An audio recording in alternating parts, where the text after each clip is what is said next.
Okay, so we'll continue yesterday's topic, larynx.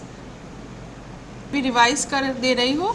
Larynx, which is a, it lies in front of the C3 to C6 vertebra, right?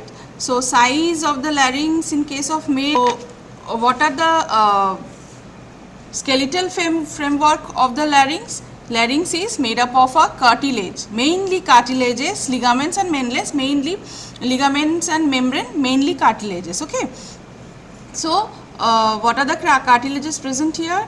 3 unpaired cartilages and 3 paired cartilages. Unpaired cartilages में क्या क्या है? Thyroid, cricoid and epiglottis. And paired cartilages में arytenoid, corniculate and cuneiform.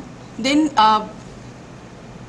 joints also, one is cricothyroid joint and another one is the arytenoid joint. Okay, then ligament. What about the ligament? Ligament, extrinsic ligaments and membranes are there and intrinsic ligament and membranes are there.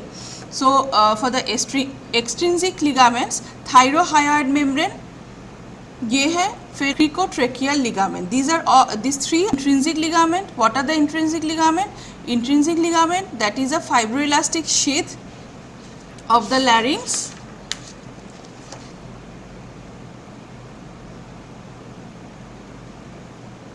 So this will form one sinus.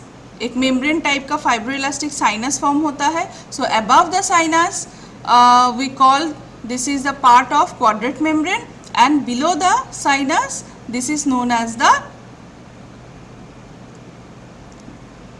vestibular fold. Okay, and upper border which forms the aryepiglottic fold. Intrinsic ligaments are a part of a broad sheet of fibroelastic tissue known as the fibroelastic membrane of the larynx. So this membrane is placed just outside the mucous membrane. ठीक है, and it is interrupted on each side by a sinus which is known as the sinus of the larynx. ठीक है. Now the part of the membrane which is above the sinus, this part is known as the quadrate membrane, and the part below the sinus which is known as the conus elasticus. Okay, see this diagram.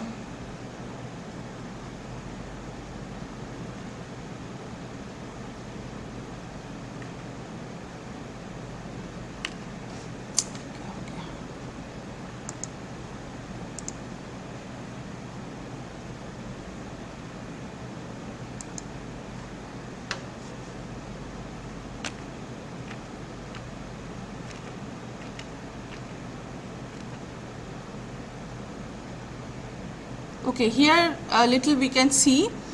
So this is the sinus. Above the sinus, the part of this membrane is known as the quadrate membrane, and below the sinus this is known as the conus elasticus. Also you can say the cricothyroid membrane. Okay, conus elasticus बोलते हैं उसको.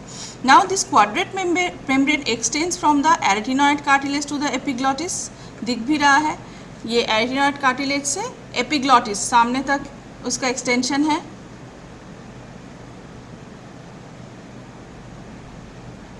Now it has a lower free border. Okay, lower free border which forms the vestibular fold. Lower free border forms क्या करते हैं? Vestibular fold, and upper border form कर vocal fold. नहीं, vocal fold तो नीचे वाला होना चाहिए.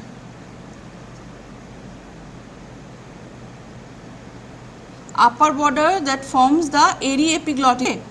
I am telling about the sinus of the larynx. So the quadrate membrane extends from the arytenoid to the epiglottis. ठीक है, it has a lower free border. ये जो quadrate membrane है इसका एक lower free border है जिसको हम लोग बोलेंगे vestibular fold, और upper border which forms the aryepiglottic fold. This is all about the quadrate membrane. Don't confuse. Okay, I am telling about only the quadrate membrane which has two borders, upper border and lower border. Lower border is known as, or lower border forms the vestibular fold, and upper border forms the aryepiglottic fold.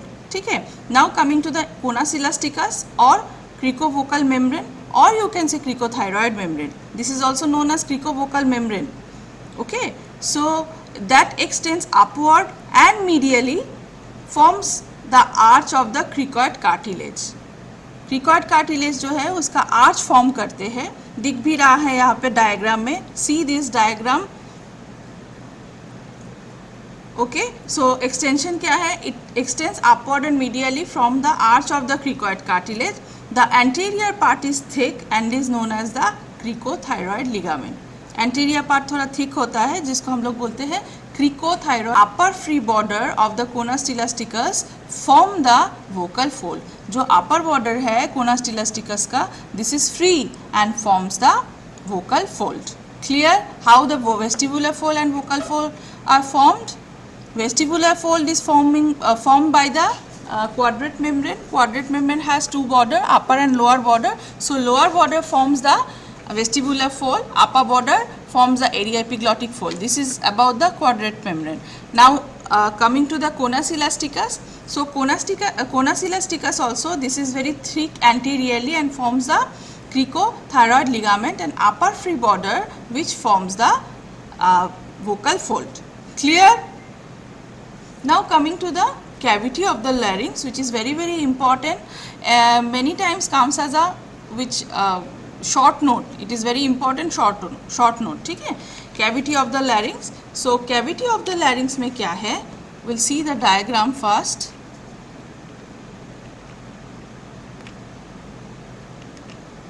Okay, see this diagram. BDC जिनके पास है book में भी मिलेगा आपको.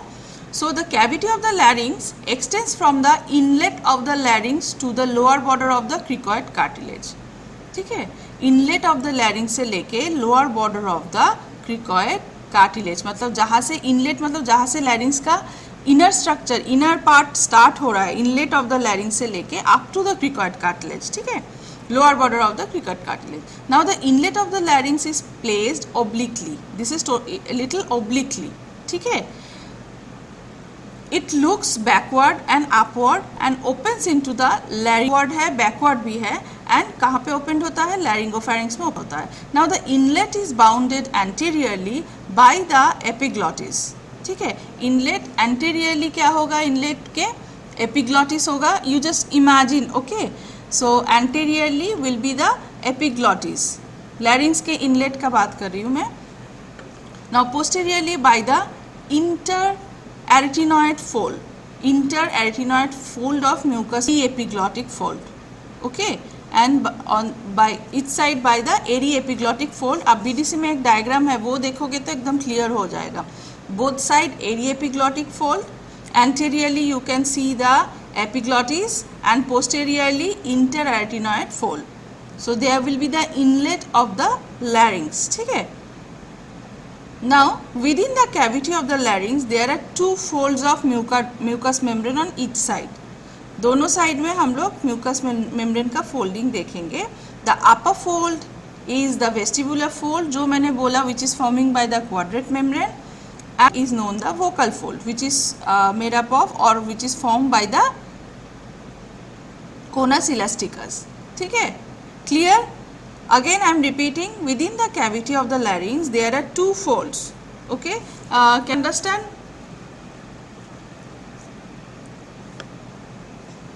Okay, so within the cavity of the larynx what happened? There are two folds of mucous membrane. We can see the upper fold is known as the vestibular fold जो quadrate membrane से form हो रहा था, and the lower fold is known as the vocal fold which is forming by the conus elasticus.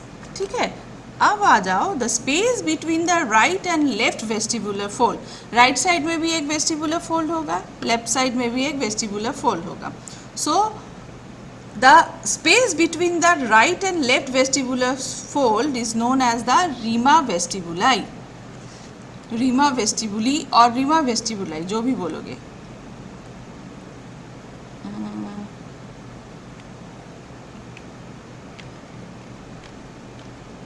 Second.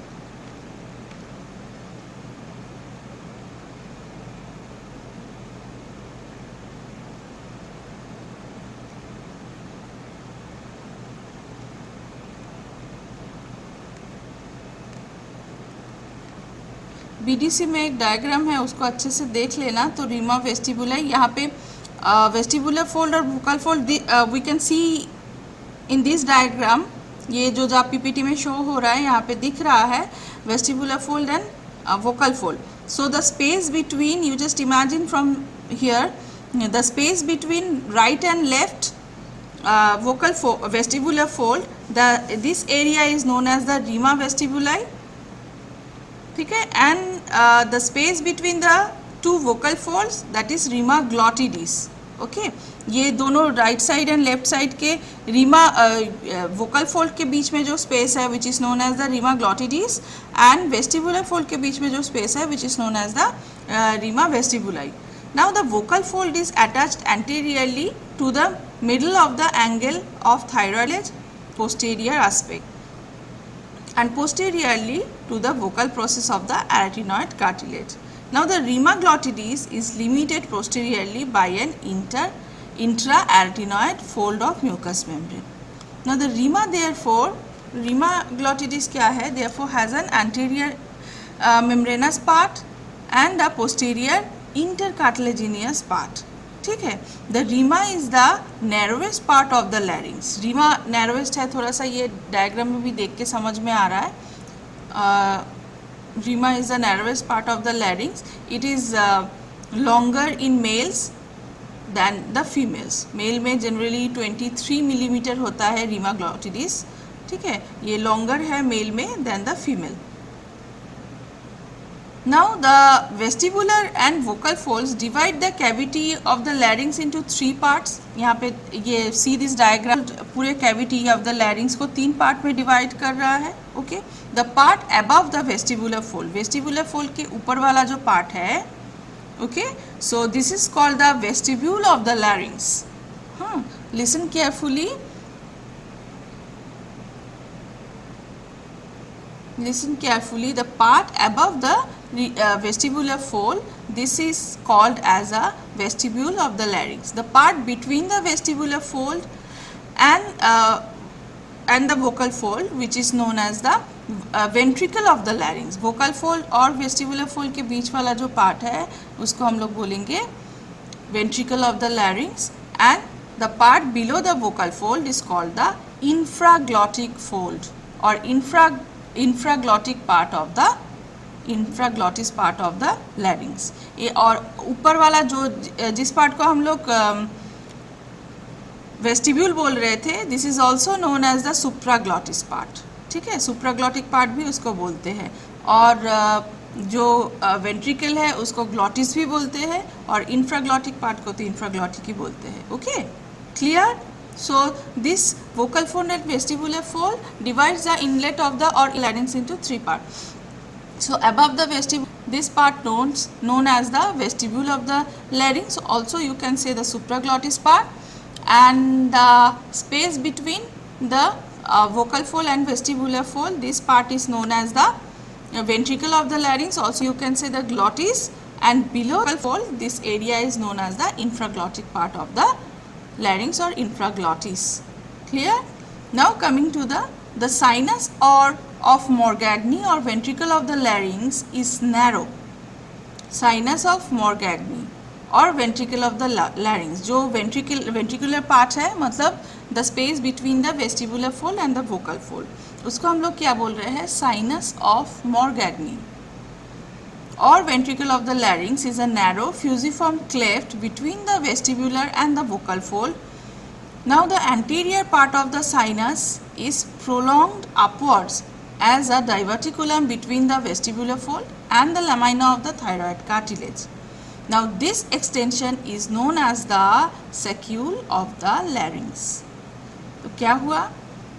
Actually what happened? The space of the vestibule of the larynx or sinus of Morgagni, ये जो space है, this is very new narrow area which fusiform cleft between the vestibule and the vocal fold we can see. So the anterior part of this sinus prolonged upwards as a diverticulum. Diverticulum जैसा थोड़ा सा upward prolongation होता है इसका. Okay, so between the vestibular fold and the lamina of the thyroid cartilage. So this extension is known as the saccule of the larynx. The saccule contains mucus gland which helps to lubricate the vocal fold. ठीक है, ये जो सेक्यूल है this contains abundant of mucus gland. So because of the mucus gland it secretes to this cavity. For this reason the lubrication of the vocal fold. Clear? Cavity of the larynx.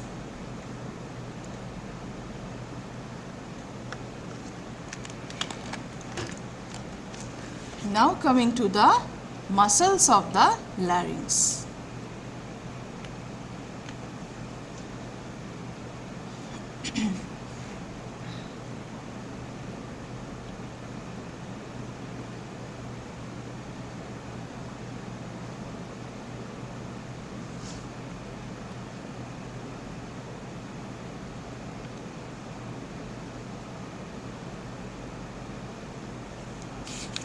So intrinsic muscles of the larynx. What are the muscles we can see in case of larynx? क्या क्या muscles है? So excuse me, 9 muscles are there.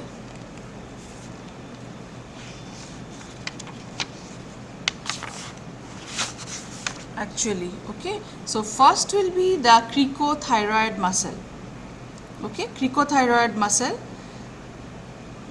So the only muscle, this is the only muscle that this is present outside the larynx. अच्छे से सुनना, ठीक है. So origin कहाँ पे है? Lower border and lateral surface of the cricoid cartilage, ठीक है. And insertion inferior cornu and lower border of the thyroid cartilage. So this is the origin insertion of the cricothyroid and fibers pass backwards and upwards. Okay, तो diagram देखोगे तो आप लोगों को समझ में आएगा. So first muscle will be the cricothyroid, the only muscle which is present outside the larynx. Cricothyroid कहाँ से कहाँ तक है origin? Lower border and lateral surface of the cricoid से लेके insert कहाँ करते हैं? Inferior cornu and lower border of the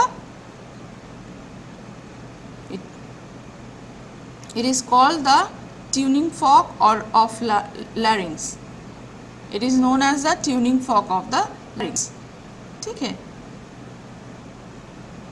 Now coming to the posterior cricoarytenoid muscle. Posterior cricoarytenoid muscle, this is a triangular muscle.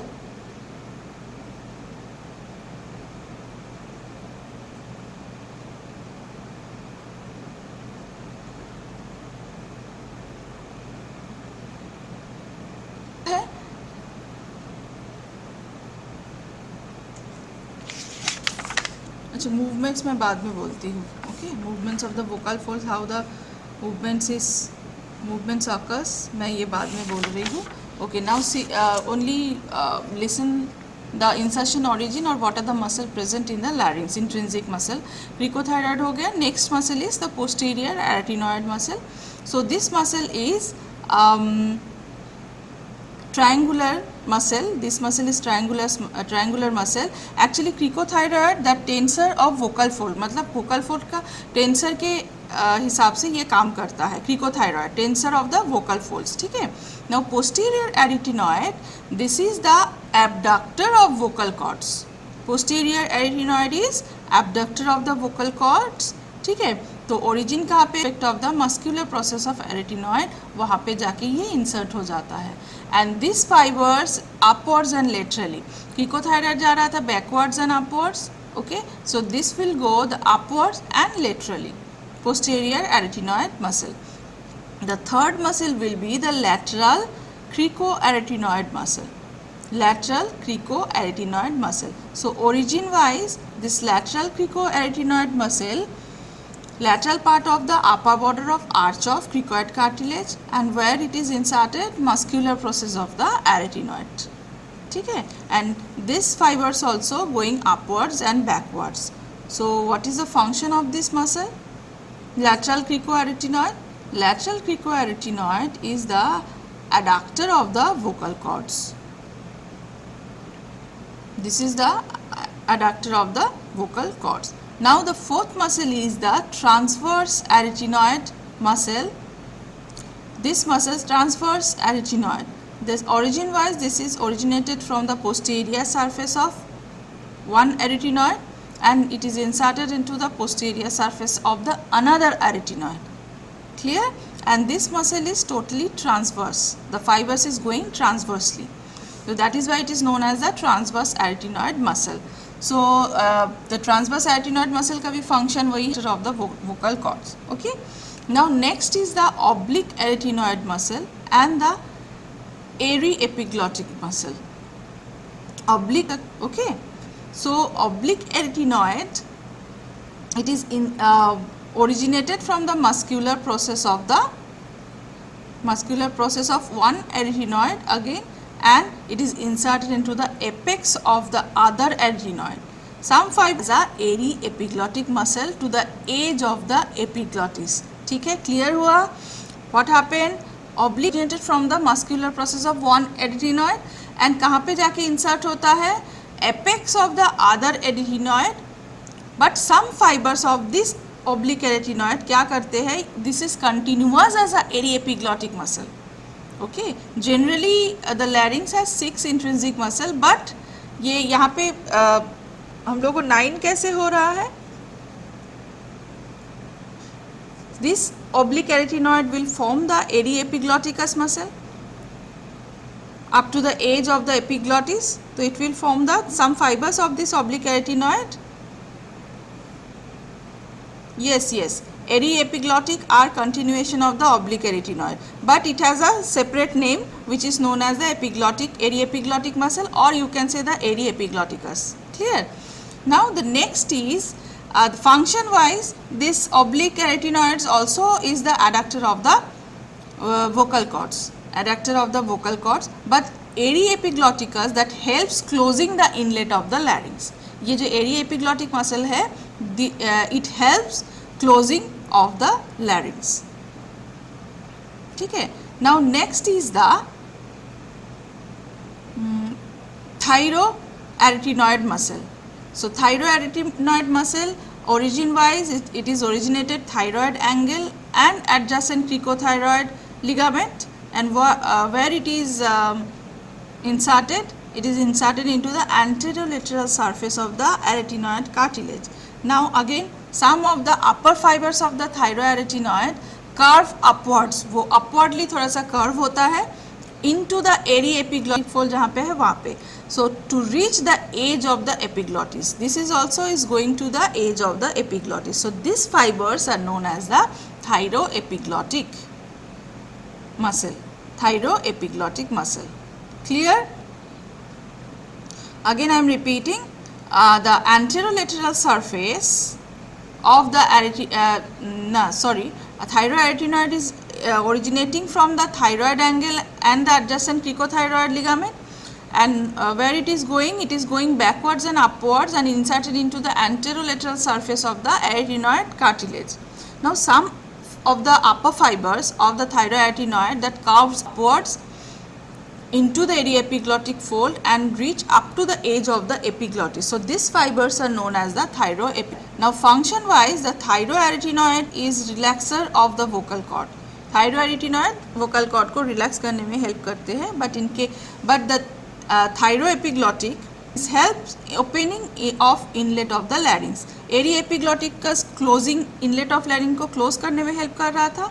So the thyroepiglotticus or thyroepiglottic muscle, it helps opening of inlet of larynx.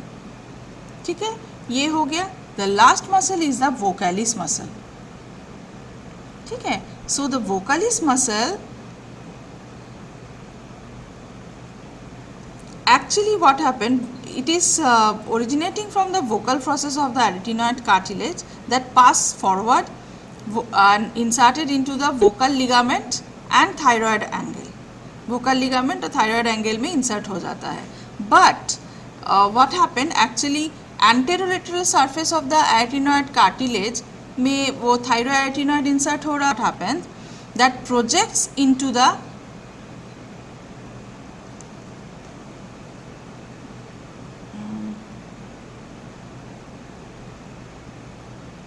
Leave होके फिर से join करो. Can you hear me? Vocalis, यहाँ पे वोकलिस का epiglottic muscle form कर रहा है.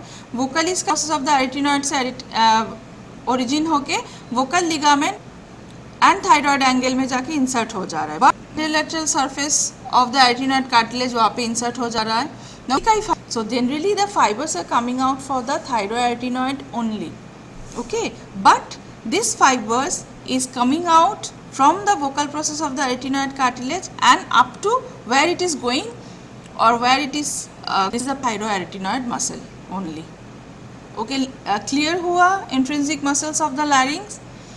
These are cricothyroid, posterior arytenoid, transverse arytenoid, oblique thyroarytenoid which forms the thyroepiglottic as well as vocalis muscle.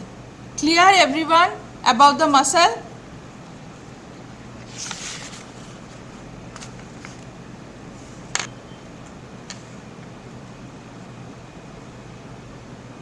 Okay, now coming to the movements of the vocal folds. ठीक है, so just a minute.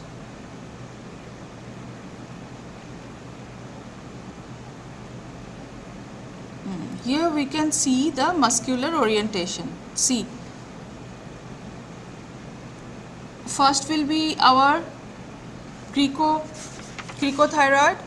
So cricothyroid, see this diagram here, you can see the cricothyroid.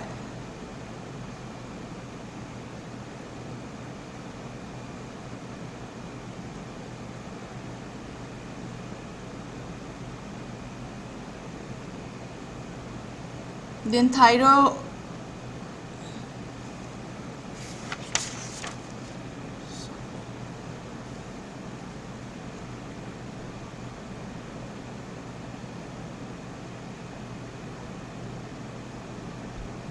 okay, see carefully this diagram.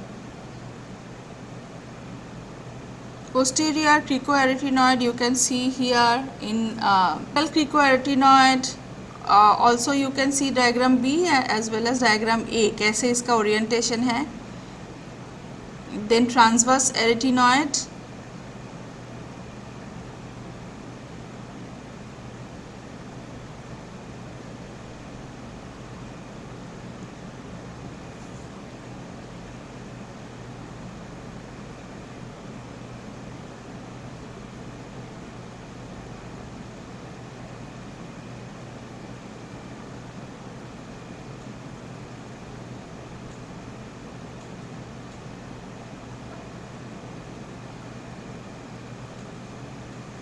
then here we can see posterior cricoarytenoid also. देख लो, उतना clear नहीं है but एक दो muscles हम लोग देख रहे हैं यहाँ पे, मतलब दिख पा रहा है.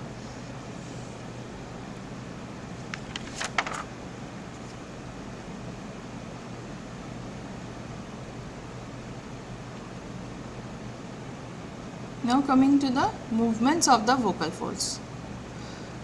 Right, so movements of the vocal folds that affects the shape and size of the rima glottidis.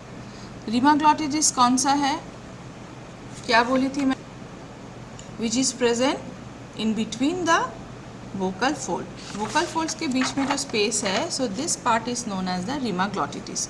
So the movements of the vocal folds that affect the shape and size of the rima glottidis. ये भी sometimes ना short note के हिसाब से vocal क्या होता है generally यहाँ पे during quiet breathing or condition of rest. During quiet breathing or condition of rest, the intermembranous part of the rima is triangular. ठीक है, सो ड्यूरिंग फोनेशन, ठीक है, जब रेस्ट में है, कंडीशन ऑफ रेस्ट और ब्रीदिंग में जब है, तब the rima that is triangular and intercartilaginous part जो है रीमा का, वो क्या हो जाता है, एक्चुअली 3/4 होता है इंटरमेम्ब्रेनस पार्ट एंड 1/4 होता है कार्टिलेजिनियस पार्ट. सो इंटरमेम्ब्रेनस पार्ट जो है वो ट्रायंगुलर शेप में हो जाता है एंड द इंटरकार्टिलेजिनियस पार्ट होता है quadrangular. This is during the quiet breathing और रेस्टिंग पोजीशन में, ठीक है, रेस्टिंग कंडीशन में. नाउ ड्यूरिंग फोनेशन और speech the glottis is reduced to a chink by the adduction of the vocal fold. Vocal fold का adduction होता है, तो ड्यूरिंग फोनेशन और स्पीच तो क्या व्हाट विल हैपन, क्या होता है, during to a chink by the adduction of the vocal fold. Glottis थोड़ा रिड्यूस हो जाता है, ठीक है, रीमा ग्लॉटिटिस थोड़ा सा रिड्यूस्ड हो जाता है. Now during the forced inspiration both parts of the rima are triangular. both the part मतलब cartilaginous part and the membranous part, यहाँ पे both the parts of the rima are triangular so that the entire rima is lozenge shape. ठीक है, क्या होता है, लॉजेंज shape हो जाता है. ये है जो पेंटागोनल दिए है, this is in case of quite breathing मतलब रेस्टिंग कंडीशन में. देन अगर फोनेशन या स्पीच फॉर्म हो रहा है तो ये जो चिंक फॉर्म हो रहा है, द बी डायग्राम चिंक, ठीक है.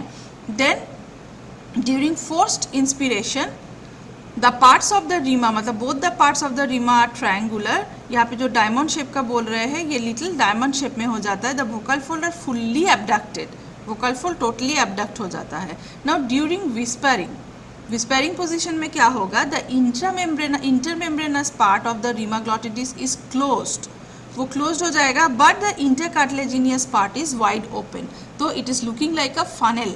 डी डायग्राम देखो, उसमें समझ आ जाएगा. तो या फिर फोनेशन और स्पीच प्रोडक्शन वहाँ पे लीनियर चिंक फॉर्म होता है. Then during force expiration there will be the abduction, total abduction of the rima glottidis, और vocal fold you can say total abduction of the vocal fold. तो वो diamond shape में form होता है. And what will happen, the membranous part वो close हो जाता है और जो कार्टिलेजिनियस पार्ट है वो थोड़ा सा वाइडली ओपन हो जाता है. तो it is looking like a funnel shape, ठीक है. So these are the movements we can see in case of the vocal folds. Movements of the vocal folds is like this. Now the arterial supply and venous drainage of the larynx. So arterial supply up to the vocal fold, to the vocal fold by the superior, a branch of the superior thyroid artery, ठीक है. the superior laryngeal vein drains into the superior thyroid vein. so ये दो part में divide है, up to the vocal fold and below the vocal fold, ठीक है. Arterial supply और blood supply बोल सकते हो, ठीक है. Up to the vocal fold किससे सप्लाई होता है, this is supplied by the superior laryngeal artery which is a branch from the superior thyroid. और वेन क्या है, superior laryngeal vein which drains into the superior thyroid vein.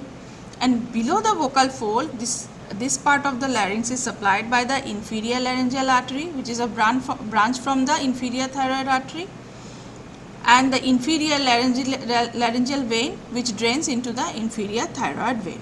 Same, ये easy है. Now coming to the nerve supply.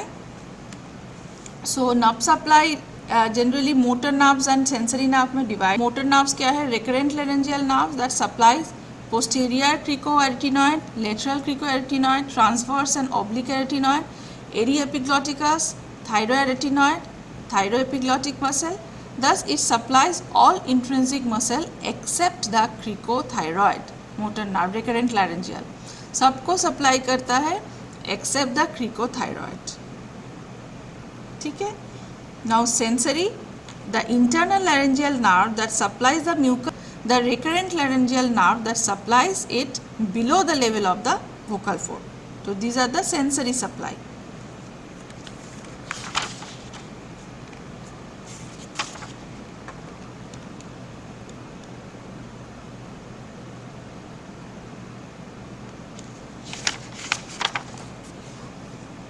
Now crico, please inbox me क्रिकोथायरॉयड का nerve supply क्या है फिर, any idea, अगर है तो reply please. All the intrinsic muscle of the larynx is supplied by the motor nerve मैं जो बोल रही हूँ that is from the recurrent laryngeal nerve except the cricothyroid. Cricothyroid किससे सप्लाई हो रहा है,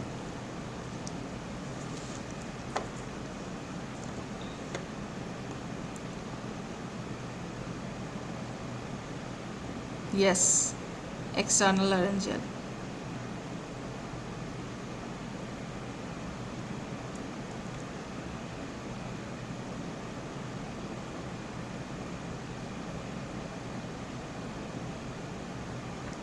Okay.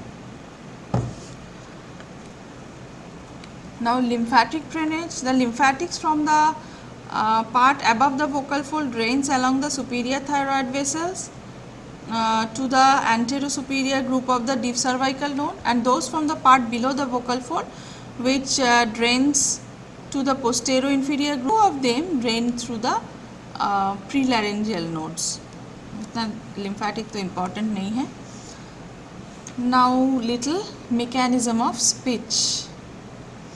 The mechanisms are expired air from lungs, vibrators, resonators and articulators.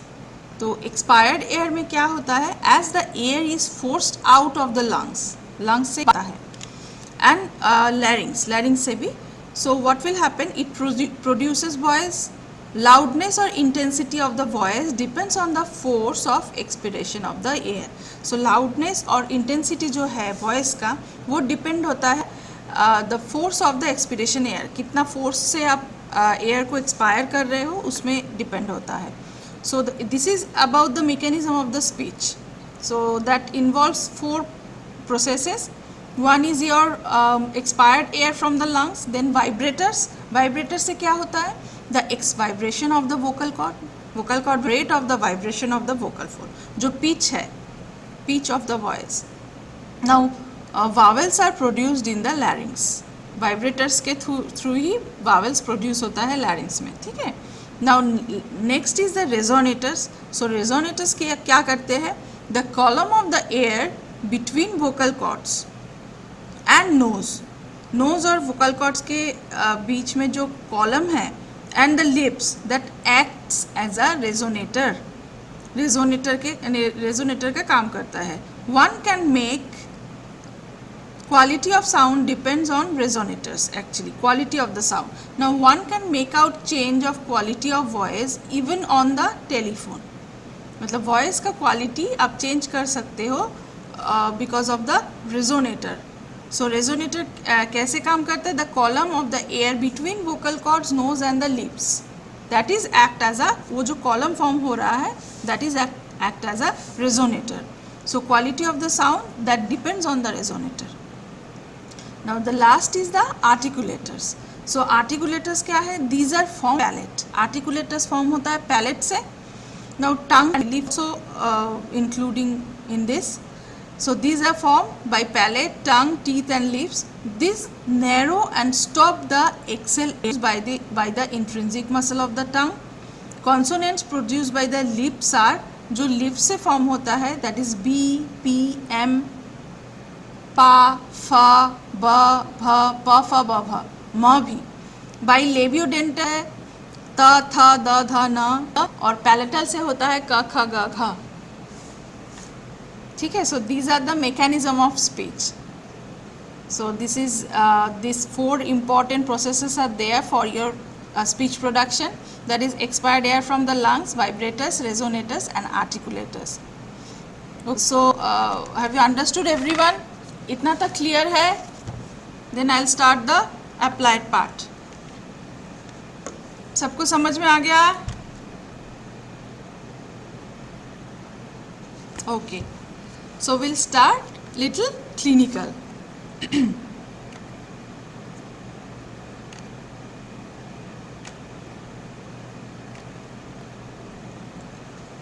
Okay. So when any foreign objects enter the larynx, severe protective cuffing is for the object.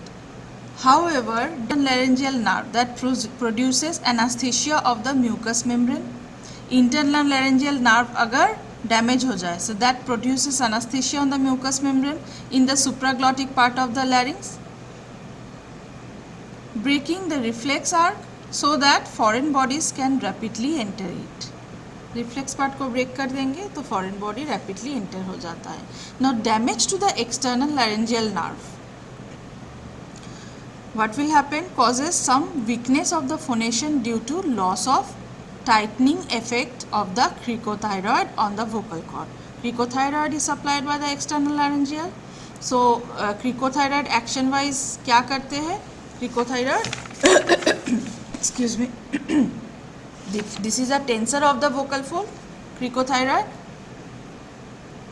So the damage of the external laryngeal, that producing weakness of the phonation due to the loss of tightening, matlab tensor effect of the cricothyroid on vocal cord. So that will happen when both recurrent laryngeal nerve are interrupted. The vocal cords lie in the cadaveric position in between the abduction and adduction, and phonation is completely lost. मतलब recurrent laryngeal nerve अगर interrupt हो जाए तो vocal cord what will happen, it lie in the cadaveric position, मतलब little abducted between the abduction and adduction के बीच में हो जाता है. तो वहाँ पे क्या होता है, total phonation completely loss हो जाता है. तो breathing also becomes difficult through होगा, तो जिसमें हम लोग को breathing problem भी आएगा. Now when only one recurrent laryngeal nerve is paralyzed, the opposite side vocal cord compensate for it and phonation is possible, but there is hoarseness of voice. उसमें क्या होता है, hoarseness होता है voice का. There is failure of forceful explosive part of the voluntary and reflex coughing. ठीक है. Now another thing, the larynx can be examined either directly through the laryngoscope, ठीक है, डायरेक्ट लैरिंगोस्कोपी बोलते हैं जिसको, और इनडायरेक्ट लैरिंगोस्कोपी बोलते हैं उसको. सो बाय दिस प्रोड्यूसेस क्या है, increases the tension. Which thing increases the tension, मतलब टाइटनिंग फॉर्म होता है. Tensor of the vocal fold means वो टाइट प्रोड्यूस करता है, टाइटनेस प्रोड्यूस करता है. Is it clear Neha? Actually I cannot understand. Increases the tension means अगर recurrent laryngeal nerve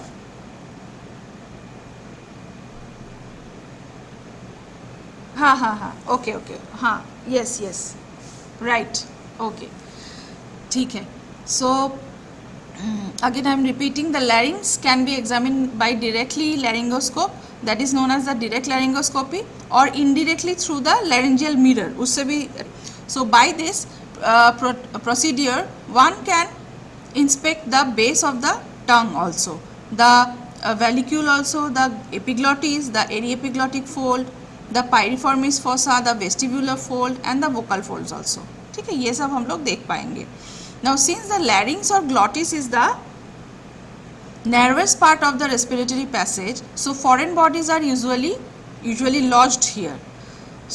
If there is a foreign body lodged in this part of the larynx, there will be the very much difficulty arising in phonation also and breathing also. Okay, so next, the laryngeal edema may occur due to the variety of causes. Many more causes, बहुत सारे causes हो सकते हैं laryngeal edema का. This can cause obstruction in breathing, उसके वजह से breathing difficulties हो सकता है. Now infection of the larynx is called the laryngitis. Larynx में अगर कुछ भी infection हो, so this is called as the or known as the laryngitis. It is characterized by the hoarseness of voice. ये तो हम लोग को बीच बीच में बहुत सारे लोग most of the लोगों को होता ही है. मतलब हम लोगों को सबको ही एक ना एक बार हम लोग ये लैरिंजाइटिस या फिर लैरिंग्स इन्फेक्शन हो ही जाता है कफ एंड कोल्ड या फ्लू में. So that produces the hoarseness of the voice. ठीक है, clear all the clinicals of the लैरिंग्स? Everyone, have you understood everything? Any doubt? If any doubt, please ask me.